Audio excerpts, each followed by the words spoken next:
On today's show, Villains Month is a thing that's happening, and we've got Justice League Lobo #1. If we didn't have enough Avengers books already, we've got another one with Mighty Avengers #1. And we're talking about our second Valiant book. It's Eternal Warrior #1 by Greg Pak.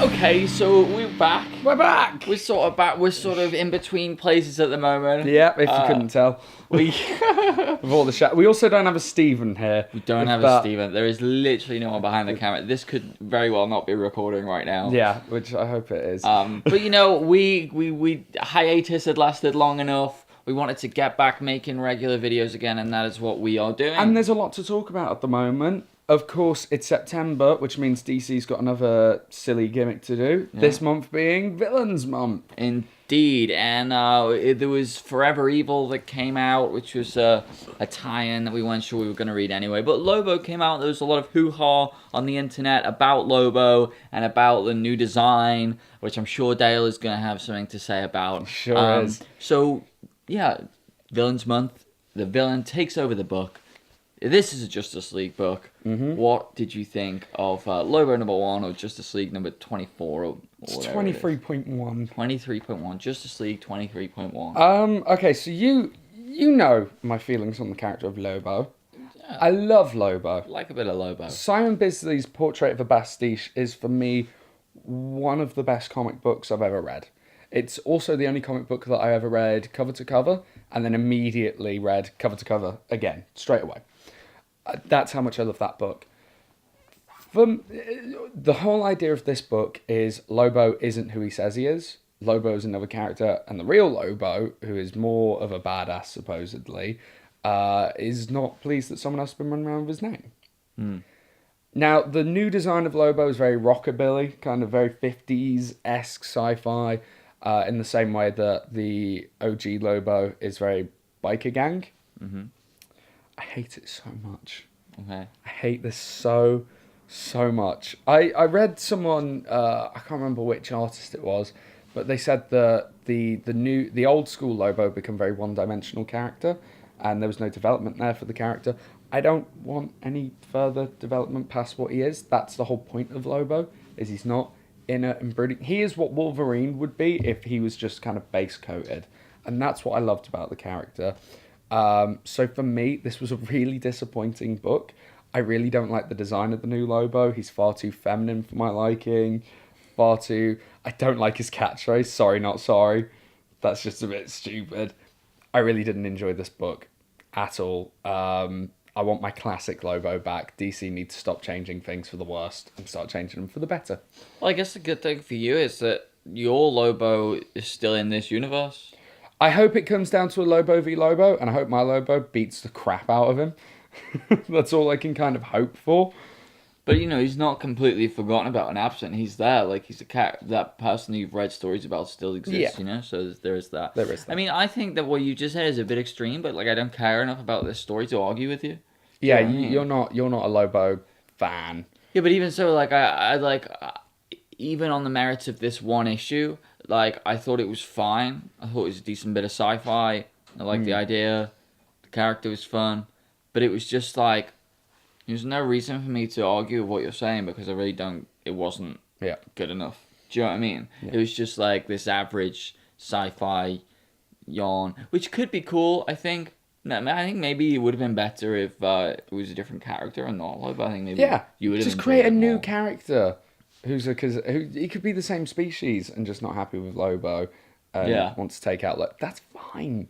Yeah, that's so different. But I think there are cool places it could go. I think, you know, it's definitely going to come down to Lobo versus Lobo, and then to see where that goes is fun. I think it's good that, you know, for the people who love this character, they didn't just ignore him. You know, like it now happened, like a reinvention. They've actually kept him in the universe and just... well, they have to. I mean, he's already shown up multiple times. Oh, has he? Yeah, he showed up in Deathstroke that Rob Liefeld was drawing, because he drew that awful version of him. He's recently shown up in, I don't want to say Legion of Superheroes, like also not Stormwatch, but something like that. something that I'm not reading. He always shows up in things that I'm not reading, and it makes me sad because I want to read it. Yeah, for me, I thought it was average. I enjoyed it well enough, but nothing to write home about. Have you read any of the other DC months yet? No. I've only read one so far, and that was the Joker one, and it was the biggest waste of money I'd ever spent. It was so bad. So bad. There you go. But anyway, let's move over from DC, over to Marvel. Over the other side. Infinity is going on at the moment. At the end of the first issue, all the Avengers left Earth, leaving it unprotected. Or was it? Because we now have the formation of a new Avengers team made from the kind of the street guys, including Luke Cage, Spider-Man, Tigress, is her name? No. What's her name? I can't remember. It's Power White Man. Tiger, is White it? Tiger. We'll go with White Tiger. Why not? Power Man and Spectrum are the characters, and a mysterious character in there as well. Dan, what did you think of Mighty Avengers #1? I thought it was alright. Like it was. There's some good parts, some good character parts. I really just love. I've said it before. I'll say it again. I just love this Otto Octavius Spider-Man, and writers, no matter who's writing it, whether it's This writer. this writer or whatever. Who's the name? Who am I trying to think of? The guy who's writing it now, or Dan Slott? Dan Slott. Whether it's Dan Slott or anyone else, they seem to really be getting a hold of this character and making it really, really funny. Yeah. It's funny like Spider-Man should be, but in a different way than we've ever seen him be funny before. Yeah. I thought Luke Cage was good in this. And it's a good relationship of characters. It's a good premise. It's maybe annoying that we have aliens there and we can't just have they're going off gallivanting into space and we've got to deal with the rest of the criminals. It's annoying that we don't have that and we have more aliens here. I think be overloaded on aliens, but it was good enough. This is some of the least offensive Greg Land art that I've seen, but at the same time, still those faces are just. I mean, it's not even just the faces. The faces are sort of plasticky and rigid, but his comics in general just seem really static to me. Like, the sequential part of the sequential art is often missing, I think, in Greg Land books, and I think this is a good example of that. But it's fine in the costume and stuff, and there are panels that are okay, but yeah, for me it was decent. Yeah, I did say that I thought this book was going to be horrible and hideous when we saw the advert for it in Infinity, and I mean I'm happy to say I was wrong. It wasn't horrible and hideous. It also wasn't fantastic and amazing. It's not the Avengers book I would recommend people go out and pick up. You know, it's okay for what it is. There are just a few too many Avengers books out there now. Maybe if they'd gone for the name Heroes for Hire, but I also like the kind of reasoning behind that. Why they're not calling it that and stuff. So I mean, overall, I'd say it was a good book. Not fantastic. Again, I agree. Greg Land's art was not overly offensive, but lacks the kinetic energy that it should have in there, really. And yeah, Otto Octavius' Spider-Man is fantastic. I was so happy to be proven wrong by that because I thought it was going to be rubbish. We slated it. We slated the first one, and we read volume. Have you read volume 2 yet? I'm not really volume 2. I read volume 2, and it is so much better than the first volume. Like, you know how we were kind of like, it didn't live up to the promise. The first issue didn't live up to the promise, and they were pulling it back. Second volume, dive straight in there, sorts it all out. It's wonderful. Definitely worth a read. Yeah, so pick up Superior Spider-Man. Yeah. And if you want a bit of Luke Cage, all right, read Mighty. Okay, so I feel like the last Valiant book we spoke about, there was a extract in the back, like a preview of Eternal Warrior. Is that right? So we said we were going to read this book. I'm guessing it seemed like this is another reimagining of a character that already exists that Valiant have had in their catalogue. Yeah, I think so. Yeah. It's this sort of barbarian type warrior who is immortal and is now in present day. How did you feel about this book? This book was confusing. I mean, if you want to say that like Greg Land's artwork didn't have the sequential part of the artwork, This one had too much, to the point where I didn't really know what was going on. It was very chaotic. It was very all over the place for me.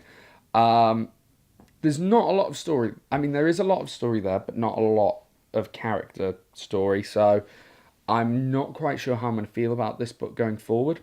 What I will say is the artwork is very, very pretty. I do very much like it.